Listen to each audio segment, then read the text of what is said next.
Today, Saudi Arabia sits on a sovereign wealth fund approaching $1 trillion, funding everything from global sports leagues to megacities. But reverse the clock a century ago, and you find a landscape that offered almost nothing to the people living on it. In the early 1930s, the kingdom had no paved roads, no modern hospitals, and virtually no state infrastructure.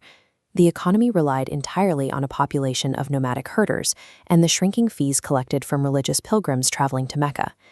King Abdulaziz ibn Saud ruled a vast, unforgiving desert, recently united through warfare and strategic marriages, but holding those warring factions together required constant financial payouts, and the royal treasury was running dry. To keep his new nation from fracturing, the king had to make a move. He decided to lease the unmapped, waterless wasteland beneath his feet to foreign prospectors. In May 1933, the Saudi government signed a concession agreement with Standard Oil of California. They handed over the exclusive rights to explore nearly 1 million square kilometers of the Arabian Peninsula for 60 years. In exchange, the king received an immediate payout of just 35,000 British pounds in gold. American geologists arrived and started drilling. For years, the desert fought back, with cave-ins, broken equipment, and empty holes. By 1937, Standard Oil executives back in California were seriously weighing whether to cut their losses and abandon the Arabian desert entirely. But chief geologist Max Steinecke pushed his team to drill deeper into the bedrock. In March 1938, at a depth of over 4,700 feet, the drill bit pierced a layer of rock at a site called Dammam No. 7. The crude oil erupted to the surface. Dammam No. 7 tapped into a reservoir that would eventually produce 32 million barrels. This geological windfall saved the king from his immediate political crisis, but it began a decades-long cycle of dependency on the foreign capital and engineering required to pull it from the ground. For the first decade, the financial math heavily favored the United States. American corporations pulled the oil from Saudi ground, sold it to the world, and pocketed the bulk of the profits. The Saudi government collected pennies on the barrel. The Saudis slowly began reeling that power back. In 1950, they successfully negotiated a 50-50 profit-sharing agreement with the American consortium. Then, in 1960, they joined forces with other major producing nations to form OPEC, laying the groundwork to coordinate production and gain control over global pricing. That organization tested its true power in October 1973, when the United States airlifted military supplies to Israel during the Yom Kippur War. Saudi Arabia and its Arab partners retaliated. They completely shut off oil exports to the West. The economic damage was immediate and severe. Gasoline prices in the United States quadrupled. Across the country, the consumer economy stalled as drivers sat in miles-long lines waiting for strictly rationed fuel. The 5-month shutdown demonstrated that by controlling the taps of the world's primary energy source, the kingdom could dictate terms to the most industrialized nations on Earth. Recognizing their upper hand, Saudi Finance Minister Zaki Yamani launched a meticulous, multi-year campaign to systematically purchase shares of Aramco. By 1980, Saudi Arabia had bought out the American partners completely, taking full ownership of the most profitable company in history.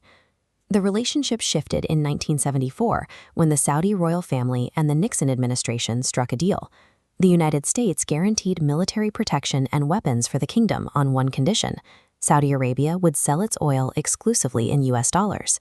The petrodollar system meant nations bought U.S. dollars for Saudi oil, creating structural demand for American currency.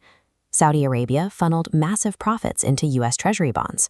Consequently, Saudi state revenue skyrocketed from $2.5 billion to $22 billion by 1974.